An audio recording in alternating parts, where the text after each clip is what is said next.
ശൗൽ ദൈവസഭയ്ക്ക് ദൈവം നൽകിയ ശ്രേഷ്ഠനായ അപ്പോസ്തലൻ, പാപികളിൽ ഞാൻ ഒന്നാമനായിരുന്നു എന്ന് പറഞ്ഞ അപ്പോസ്തലൻ, എനിക്ക് ജീവിക്കുന്നത് ക്രിസ്തുവും മരിക്കുന്നത് ലാഭവും എന്ന് പിന്നത്തേതിൽ പറഞ്ഞ അപ്പോസ്തലൻ, ഈ ഭൂമിയിൽ എനിക്ക് ലാഭമായിരിക്കുന്നതൊക്കെയും ക്രിസ്തു നിമിത്തം ഞാൻ ഛേദമെന്നെണ്ണുന്നു എന്ന് പറഞ്ഞ അപ്പോസ്തലൻ, ഈ ഭൂമിയിൽ എനിക്ക് ലഭ്യമായിരിക്കുന്ന നന്മകളൊക്കെയും ചപ്പും ചവറുമായി ഞാൻ കാണുന്നു എന്ന് വിളിച്ചു പറഞ്ഞ അപ്പോസ്തലൻ അന്ന് ശൗലായിരുന്നു.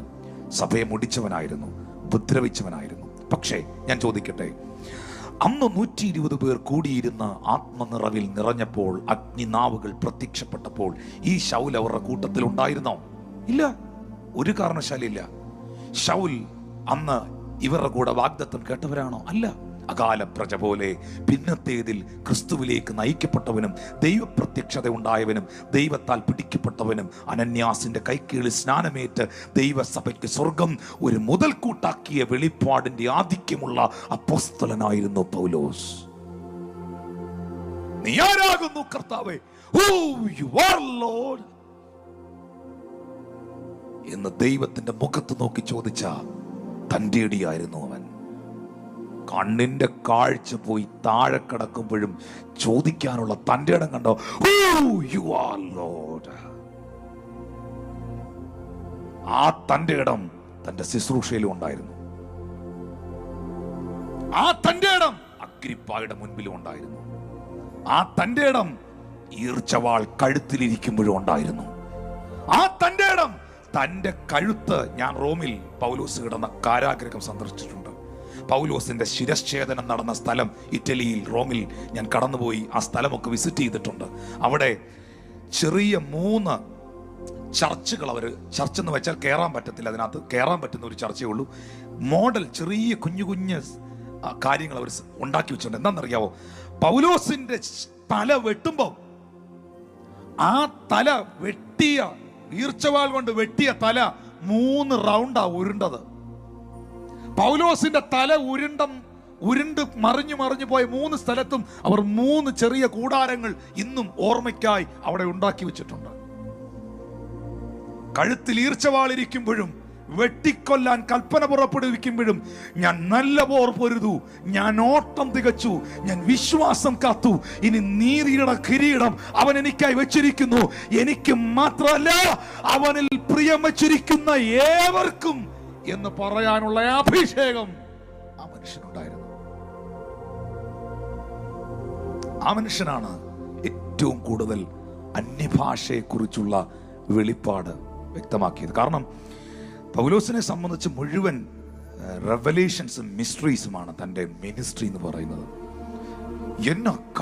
എന്ന കൃപയാണേ അത്. കഴിവെന്ന് ഐ എം സോറി, എന്ന കൃപയാണേ അത്. കാരണം നമ്മളൊക്കെ ചിന്തിക്കുന്നതിനപ്പുറമാണ്. 2 കാലഘട്ടങ്ങളെയൊക്കെ ഒരു വാക്കിനകത്ത് എഴുതി വെക്കാനുള്ള കൃപ പുള്ളിക്കുണ്ടായിരുന്നു. നമ്മൾ 1500 പുസ്തകത്തിൽ എഴുതിയാൽ തീരാത്ത സാധനം ഒരു വാക്യമാക്കാൻ പുള്ളിക്ക് കഴിയും. അവൻ എന്നെ പുതിയ നിയമത്തിന്റെ ശുശ്രൂഷകനാക്കാൻ പ്രാപ്തനാക്കി. അക്ഷരത്തിന്റെ ശുശ്രൂഷകനല്ല, ആത്മാവിന്റെ ശുശ്രൂഷകൻ അത്രേ. അക്ഷരം കൊല്ലുന്നു, ആത്മാവ് ജീവിപ്പിക്കുന്നു. 2 മിനിസ്ട്രിയെ, 2 കാലഘട്ടത്തെ, ആയിരക്കണക്കിന് പഴക്കമുള്ള കാലഘട്ടത്തെ ഒരു വാക്യത്തിനകത്ത് പുള്ളി എഴുതി കയറ്റി. അക്ഷരം കൊല്ലുന്നു, അത് മോശയുടെ കാലം. ആത്മാവ് ജീവിപ്പിക്കുന്നു, പുതിയ നിയമം. അതിശക്തനായ വെളിപ്പാടുള്ള മനുഷ്യൻ. ഞാൻ മനുഷ്യരിൽ നിന്ന് പ്രാപിച്ചിട്ടുമില്ല, ഞാൻ മനുഷ്യരിൽ നിന്ന് പഠിച്ചിട്ടുമില്ല, ക്രിസ്തുവിലുള്ള വെളിപ്പാടിനാൽ അത്രേ ഞാനിത് നിങ്ങളെ അറിയിക്കുന്നു എന്ന് പറഞ്ഞ മനുഷ്യൻ പിന്നത്തേതിൽ പരിശുദ്ധാത്മാവിൽ നിറഞ്ഞു. പരിശുദ്ധാത്മാവിൽ നിറഞ്ഞു. ആര്? ശൗൽ. ആ അപ്പോസ്തലനായ പൗലോസ് ശൗലായിരുന്നവൻ. 1 കൊരിന്ത്യർക്കെഴുതിയ ലേഖനം 14-ാം അധ്യായം എടുക്കണം, വായിച്ചങ്ങ് പോകാം. അത് പറഞ്ഞ് നമുക്ക് ഇന്നങ്ങ് പ്രാർത്ഥിക്കാം. ഇതിനകത്ത് നിന്നിക്കാനുള്ള നേരെയില്ല. Praise God, hallelujah. ആ 14-ാം അധ്യായത്തിൽ അതിന്റെ 21-ാമത്തെ വാക്യത്തിൽ ശ്രദ്ധിക്കേണ്ട ഒരു കാര്യമുണ്ട്. ഈ പൗലോസ് അപ്പോസ്തലൻ ഇതിനകത്ത് ഈ ലേഖനം എഴുതുമ്പം ഇതിനെ അന്നും വിമർശിച്ചവരുണ്ടായിരുന്നു കേട്ടോ. അന്നും ചോദിച്ചവരുണ്ട്, ബൈബിളിൽ എവിടെ ഇത് എഴുതിയിരിക്കുന്നത്, ഇതിന് വാക്യമുണ്ടോ? വാക്യം വേണമല്ലോ, എന്നാ വാക്യോട്ട് അനുസരിക്കുന്നോ? അതുമില്ല. Praise God. ഇതിന് വാക്യമുണ്ടോ എന്നൊക്കെ ചോദിച്ചവർ അന്നും ഉണ്ടായിരുന്നു. അതുകൊണ്ട് പൗലോസ് അപ്പോസ്തലൻ പഴയ നിയമത്തിൽ നിന്നൊരു ന്യായപ്രമാണം സംബന്ധിച്ച് ദുഷ്കാന്തി പൂണ്ടവനല്ലേ. ന്യായപ്രമാണം, പഞ്ചഗ്രന്ഥങ്ങൾ മുഴുവൻ, ഉൽപ്പത്തി, പുറപ്പാട്, ലേവ്യ, സംഖ്യ, ആവർത്തനമൊക്കെ അരച്ച് കലക്കി കുടിച്ചു പഠിച്ചവനല്ലേ. പ്രവചന ചുരുളുകൾ അകത്ത് പ്രാപിച്ച മനുഷ്യനല്ലേ, അറിവുള്ള മനുഷ്യനല്ലേ. യെശയ്യാ പ്രവാചകന്റെ പുസ്തകം 28-ാം അധ്യായത്തിന്റെ 11-ാമത്തെ വാക്യം പുള്ളി കോട്ട് ചെയ്തു. വിക്കി വിക്കി പറയുന്ന അധരങ്ങളാലും അന്യഭാഷയിലും അവൻ ഈ ജനത്തോട് സംസാരിക്കും. ഇത് അങ്ങനെ ഒരു കാലഘട്ടം വരുമെന്ന് യെശയ്യാ 28:11 യെശയ്യാവ് പ്രവചിച്ച പ്രവചനത്തെ പുതിയ നിയമസഭയ്ക്ക് അങ്ങോട്ട് കൈമാറി. ബൈബിളിൽ ഉണ്ടച്ച എന്ന് പറഞ്ഞു. സ്തോത്രം. എന്നിട്ട് ഇത് ഈ അതർ ടങ്സ്, അന്യഭാഷ എന്ന് പറയുന്നത് യേശു ക്രിസ്തു പറഞ്ഞ കാര്യമാണ്. യേശു ക്രിസ്തു എന്താ പറഞ്ഞത്? മർക്കോസിന്റെ സുവിശേഷം 16-ാം അധ്യായം 17-ാം വാക്യം, വിശ്വസിക്കുന്നവരാൽ ഈ അടയാളം നടക്കും. അവിടെ എഴുതിയിട്ടുണ്ട്, അവർ പുതുഭാഷകളിൽ സംസാരിക്കും. പുതുഭാഷകളിൽ സംസാരിക്കും. പുതുഭാഷ. ആരാണ് പുതുഭാഷയിൽ സംസാരിക്കുന്നത്? വിശ്വസിക്കുന്നവർ. അപ്പോൾ അന്യഭാഷ ലഭ്യമാകാൻ, ആ ഗിഫ്റ്റ് നമ്മളിൽ വരാൻ, അത് സ്വായത്തമാക്കുവാൻ, സ്വീകരിപ്പാൻ എന്താ വേണ്ടത്? ബിലീവ്. വിശ്വസിക്കുക. Very simple. ഇത് കർത്താവിൻ്റെ മേൽ പകരുമെന്നും ഇങ്ങനൊരു കാര്യം ഉണ്ടെന്നും ഇത് ദൈവത്തിന് എന്നിൽ നിറയ്ക്കാൻ കഴിയുമെന്നും വിശ്വസിക്കുക. സ്തോത്രം. ആദിമസഭയിൽ അപ്പോസ്തലനായ പത്രോസിന്റെയും മറ്റു ശുശ്രൂഷകരുടെയും ഒക്കെ കാലഘട്ടത്തിൽ ഇതൊരു സാധാരണ അനുഭവമായിരുന്നു ബ്രദറെ. ഇതൊരു സാധാരണ കാര്യമായിരുന്നു. വായിച്ചോ പെട്ടെന്ന്. ജിജിപ്പാസ് വായിക്കാമെങ്കിൽ ഞാൻ പെട്ടെന്ന് റെഫറൻസുകൾ പറഞ്ഞു പോകാം. അപ്പോസ്തല പ്രവൃത്തി എടുക്കണം. അപ്പോസ്തല പ്രവൃത്തി എടുത്തിട്ട് അതിൻ്റെ 9-ാം അധ്യായത്തിന്റെ 17-ാമത്തെ വാക്യം ഒന്ന് വായിക്കണം. പെട്ടെന്ന് വായിക്കണം. 9:17. അങ്ങനെ അനനിയാസ് ആ വീട്ടിൽ ചെന്ന് അവന്റെ മേൽ കൈവച്ചു. ശൗലേ സഹോദര, നീ കാഴ്ച പ്രാപിച്ച് പരിശുദ്ധാത്മാ പൂർണ്ണനാകേണ്ടതിന് നീ വന്ന വഴിയിൽ നിനക്ക് പ്രത്യക്ഷനായ യേശു എന്ന കർത്താവ് എന്നെ അയച്ചിരിക്കുന്നു എന്ന് പറഞ്ഞു. ഉടനെ അവന്റെ കണ്ണിൽ നിന്ന് ചെതുമ്പൽ പോലെ വീണു, കാഴ്ച ലഭിച്ചു. അവൻ എഴുന്നേറ്റ് സ്നാനമേൽക്കുകയും ആഹാരം കൈക്കൊണ്ട് ബലം പ്രാപിക്കുകയും ചെയ്തു. ഇനി 10-ാം അധ്യായത്തിൽ വന്നേ. 10-ാം അധ്യായം 1-ാമത്തെ വാക്യം വായിച്ചേ. കൈസരിയിൽ ഇത്താലിക എന്ന പട്ടാളത്തിൽ കൊർന്നലിയോസ് എന്ന പേരിൽ ശതാധിപൻ ഉണ്ടായിരുന്നു. അതിന്റെ 24-ാം വാക്യം വായിച്ചേ. പിറ്റേന്നാൾ കൈസരിയിൽ എത്തി. അവിടെ കൊർന്നലിയോസ് ചാർച്ചക്കാരെയും അടുത്ത സ്നേഹിതന്മാരെയും കൂട്ടിവരുത്തി അവർക്കായി കാത്തിരുന്നു. പത്രോസ് അകത്ത് കയറിയപ്പോൾ കൊർന്നലിയോസ് എതിരേറ്റ് അവന്റെ കാൽക്കൽ വീണ് നമസ്കരിച്ചു. പത്രോസോ, എഴുന്നേൽക്കാൻ, ഞാനും ഒരു മനുഷ്യൻ അത്ര എന്ന് പറഞ്ഞ് അവനെ എഴുന്നേൽപ്പിച്ചു. അവനോട് സംഭാഷിച്ചും കൊണ്ട് അകത്തു ചെന്നു. അനേകർ വന്ന് കൂടിയിരിക്കുന്നത് കണ്ട് അവനോട് അന്യജാതിക്കാരന്റെ അടുക്കൽ ചെല്ലുന്നതും അവനുമായി പെരുമാറ്റം ചെയ്യുന്നതും യഹൂദനെന്ന് പറഞ്ഞു വിടാം. പത്രോസ് ചെന്നു, പ്രസംഗിച്ചു. വചനം കേട്ട എല്ലാവരുടെ മേളിലും പരിശുദ്ധാത്മാവ് വന്നു. അവർ അന്യഭാഷയിൽ സംസാരിച്ചു. 19-ാം അധ്യായത്തിലേക്ക് വന്നേ. 19-ാം അധ്യായത്തിന്റെ 1, 6, 7 വാക്യങ്ങൾ. ഞാൻ സമയമില്ലാത്തതുകൊണ്ട് എല്ലാം വായിപ്പിക്കാത്ത, പെട്ടെന്ന് വായിച്ചു പോകണം. അപ്പൊല്ലോസ് കൊരിന്തിൽ ഇരിക്കുമ്പോൾ പൗലോസ് ഉൾപ്രദേശങ്ങൾ കൂടി സഞ്ചരിച്ച് എഫെസോസിലെത്തി ചില ശിഷ്യന്മാരെ കണ്ടു. ശിഷ്യന്മാരെയാണ് കണ്ടത്. അവരോട് ചോദിച്ചു, എന്തുവാ നിങ്ങൾ വിശ്വസിച്ചിട്ട് പരിശുദ്ധാത്മാവിനെ പ്രാപിച്ചു? നിങ്ങൾ വിശ്വസിച്ചിട്ട് പരിശുദ്ധാത്മാവിനെ പ്രാപിച്ചു. ഇന്ന് രാത്രിയിലും ചിലരോട് ഞാൻ ചോദിക്കുന്നു, നിങ്ങൾ വിശ്വസിച്ചിട്ട് ക്രിസ്ത്യാനി എന്ന് പറഞ്ഞിട്ട് നിങ്ങൾ പരിശുദ്ധാത്മാവിനെ പ്രാപിച്ചുവോ?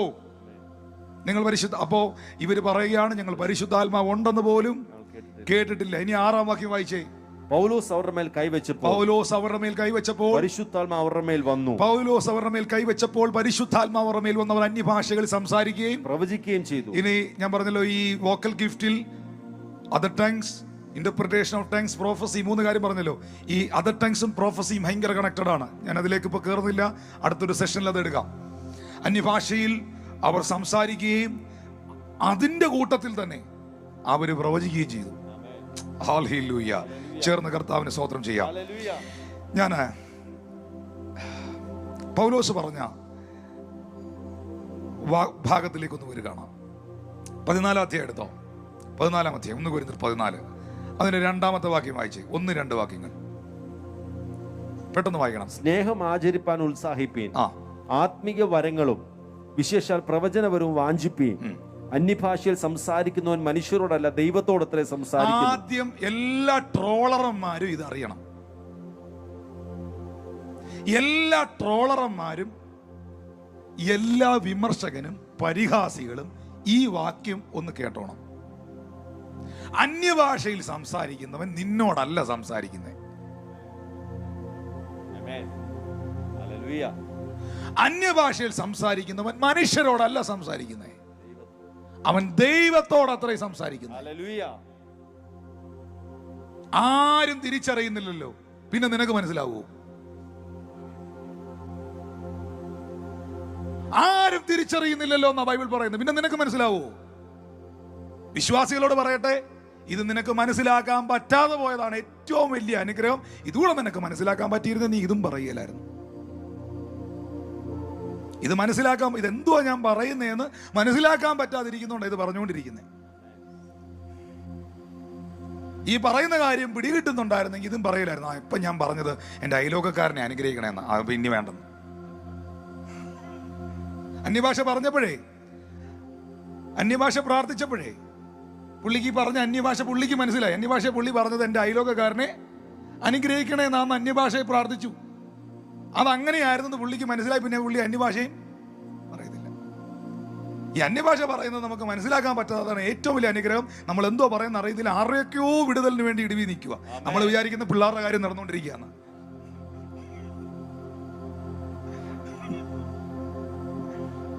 സ്വോത്രം, സ്വോത്രം, സ്വോത്രം. നമ്മൾ ടങ്സി ഇപ്പോൾ ഇവിടെ ഇരുന്ന് അന്യഭാഷയിലോട്ട് മനുഷ്യൻ പ്രാർത്ഥിച്ചുകൊണ്ടിരിക്കുമ്പോൾ ഒരുപക്ഷെ അവൻ ബ്രസീലിന്റെ ഉണർവിന് വേണ്ടിയായിരിക്കും പ്രാർത്ഥിക്കുന്നത്. അവൻ വിചാരിച്ചിരിക്കുന്ന ജോലി വഴി തുറക്കുക എന്നാ. പുള്ളി ടാങ്സി പറയുന്ന ഏതോ ബ്രസീലിൽ ഏതോ ഒരു പാസ്റ്റർ, അല്ലെങ്കിൽ അർജന്റീനയിൽ ഏതോ ഒരു പാസ്റ്റർ, നോർത്ത് ഇന്ത്യയിൽ ഏതോ ഒരു ദൈവദാസൻ കഷ്ടപ്പെടുന്നു, ബുദ്ധിമുട്ട് അനുഭവിക്കുന്നു, സുവിശേഷ വിരോധികളാൽ പീഡിപ്പിക്കപ്പെടാൻ പോകുന്നു. ഇത് കർത്താവിൻ്റെ ആത്മാവ് തിരിച്ചറിയുന്നു. ഉടനെ കൊട്ടാരക്കരയിൽ, കേരളത്തിൽ, അല്ലെങ്കിൽ എവിടെങ്കിലും ഇരുന്ന് പ്രാർത്ഥിച്ചുകൊണ്ടിരുന്ന സഹോദരി ആത്മാവിൽ നിറഞ്ഞപ്പോൾ ആത്മാവ് പ്രാർത്ഥിച്ചു, കർത്താവെ ഇന്ന സ്ഥലത്ത് ഇന്നിടത്തിരിക്കുന്ന ആ ദൈവദാസനെ ഇപ്പോൾ ഏഞ്ചൽസ് ഇറങ്ങി പ്രൊട്ടക്ട് ചെയ്യണമെന്ന് ടാങ്സി. അമ്മ വിചാരിച്ചെന്തോ അയർലൻഡിൽ ഇരിക്കുന്ന മോക്ക് വഴി ഉറക്കുകയാണ്. അല്ല, അവൻ നോർത്ത് ഇന്ത്യയിൽ ഇരുന്ന ദൈവദാസന് വിടുതൽ നടക്കുക. അതാണ് അന്യഭാഷയുടെ ഏറ്റവും വലിയൊരു ബ്ലെസ്സിങ്. നമ്മൾ എന്തോ പറയുന്നത് നമുക്ക് മനസ്സിലാകുന്നില്ല, പിശാചിനും മനസ്സിലാകുന്നില്ല. ഈ ലോകത്തുള്ള മുഴുവൻ ലാംഗ്വേജുകളും സാത്താൻ അറിയാം. മുഴുവൻ ലാംഗ്വേജുകളും.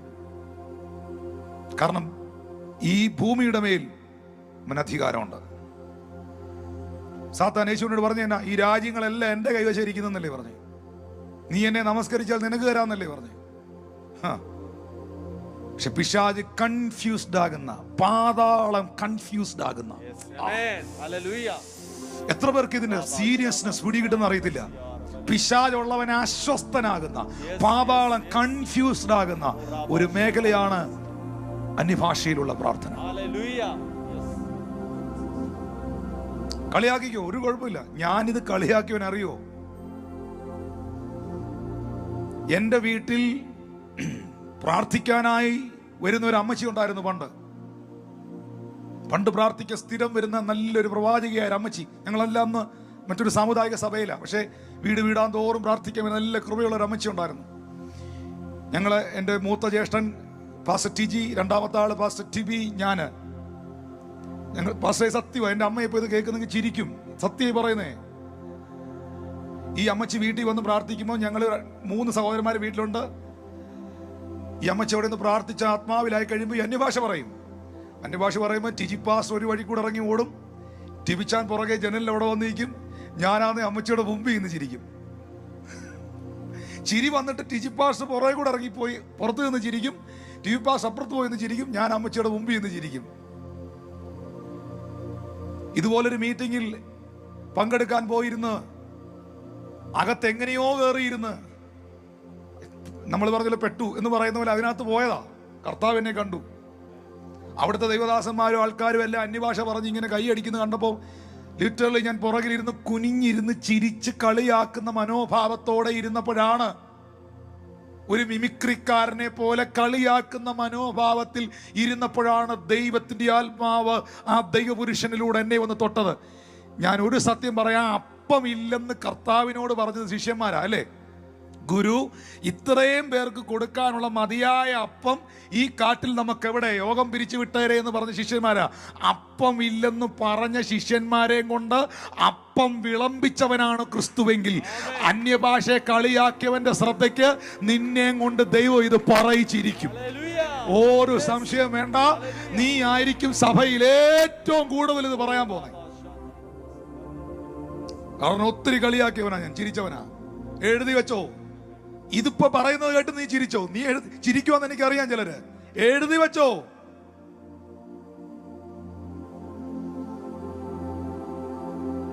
പിന്നെ മറ്റൊരു ഭാഗം കൂടെ ഉണ്ട്. എന്തും കർത്താവ് ക്ഷമിക്കും, ഏത് പാപവും ക്ഷമിക്കും.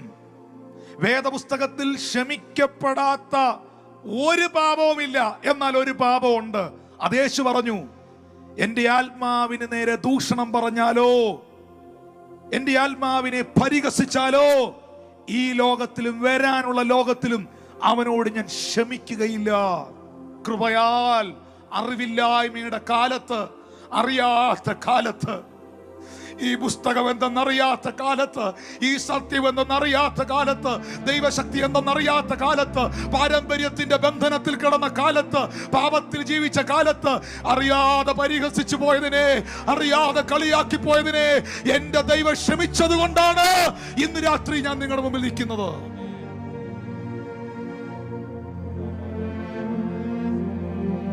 ഒരിക്കലും ഹോളി സ്പിരിറ്റ് മിനിസ്ട്രികളെ പുച്ഛിക്കരുത് പ്രിയരെ. Holy spirit is very sensitive. അതുകൊണ്ടാണ് യേശു പലയിടത്തും എടുത്തു പറഞ്ഞത്, ദൈവത്തിന്റെ പരിശുദ്ധാത്മാവിനെ നിങ്ങൾ ദുഃഖിപ്പിക്കരുത്. നിനക്കിത് അക്സെപ്റ്റ് ചെയ്യാൻ പറ്റുന്നില്ലെങ്കിൽ കണ്ണും അടച്ച് എഴുന്നേറ്റ് പോ. വരണ്ട, എടുക്കണ്ട. പക്ഷെ ഈ സത്യം സത്യമാണ്, ഇത് യാഥാർത്ഥ്യമാണ്, ഇത് ഞാൻ അനുഭവിച്ചതാണ്. എനിക്ക് ഇതിനകത്ത് പഴയ നിയമവും പുതിയ നിയമവും ഒന്നും കോട്ട് ചെയ്യണ്ട. അപ്പോസ്തലന്റെ കാര്യമൊന്നും എനിക്ക് പറയണ്ട. പൗലോ ശൗല് അന്യഭാഷയെ സംസാരിച്ചത് പറയണ്ട. എനിക്ക് വിശ്വസിക്കാൻ ഞാൻ മതി, എന്റെ സാക്ഷ്യം മതി. എന്റെ വീട്ടിൽ ഒരു പാസ്റ്റർമാരും ഇല്ലായിരുന്നു, എന്റെ വീട്ടിൽ അന്യഭാഷ പറയുന്ന ആരും ഇല്ലായിരുന്നു. എന്റെ ജീവിതത്തിൽ ഞാൻ ഇത് കേട്ടിട്ടില്ല. ഞാൻ കളിയാക്കിയിട്ടുണ്ട്. ചിലർ വീട്ടിൽ വന്ന് പ്രാർത്ഥിച്ചത് പറയുമ്പോ,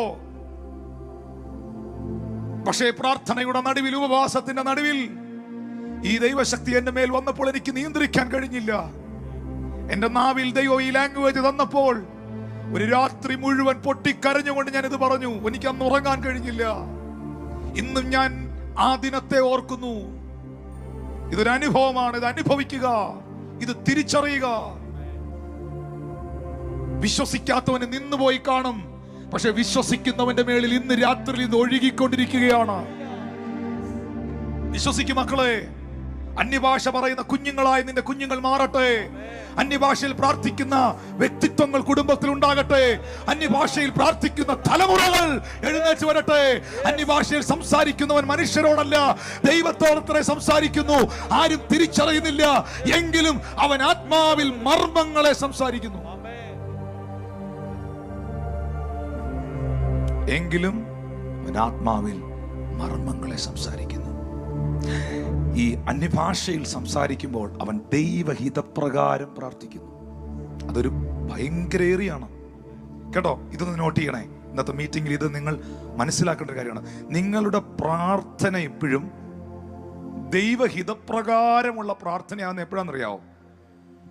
നിങ്ങൾ ടങ്സിൽ പ്രാർത്ഥിക്കുമ്പോഴാണ്. എവിടെയാ തെളിവ്? എവിടെയാ തെളിവ്? പക്ഷേ ഒന്ന് വായിക്കാവോ? നേരെയില്ല, അതിനകത്ത് കയറിയാൽ ബുദ്ധിമുട്ടാണെന്ന് എനിക്കറിയാം. എങ്കിലും കൊരിന്ത്യർക്കെഴുതിയ ലേഖനം തന്നെ എടുത്തു. കൊരിന്ത്യർക്കെഴുതിയ ലേഖനത്തിന്റെ thank you holy ghost, precious Jesus, I thank you for your mighty anointing. 1 കൊരിന്ത്യർ 2-ാം അധ്യായം അതിന്റെ 10 മുതലുള്ള വാക്യങ്ങൾ. ദൈവം തന്റെ ആത്മാവിനാൽ വെളിപ്പെടുത്തിയിരിക്കുന്നു. ആത്മാവ് സകലത്തെയും ദൈവത്തിന്റെ ആഴങ്ങളെയും ആരായുന്നു. മനുഷ്യനുള്ളത് അവനിലെ മനുഷ്യാത്മാവല്ലാതെ മനുഷ്യരിൽ ആരറിയും? അതുകൊണ്ട് തന്നെ ദൈവത്തിലുള്ളത് ദൈവാത്മാവല്ലാതെ ആരും ഗ്രഹിച്ചിട്ടില്ല. നാമോ ലോകത്തിന്റെ ആത്മാവിനെ അല്ല, ദൈവം നമുക്ക് നൽകിയത് അറിവാനായി ദൈവത്തിൽ നിന്നുള്ള ആത്മാവിനെ അത്രേ പ്രാപിച്ചത്. ഇനി യൂദായുടെ ലേഖനം എടുത്തേ, 1 അധ്യായമുള്ള 20-ാം വാക്യം ഒന്ന് വായിച്ചേ.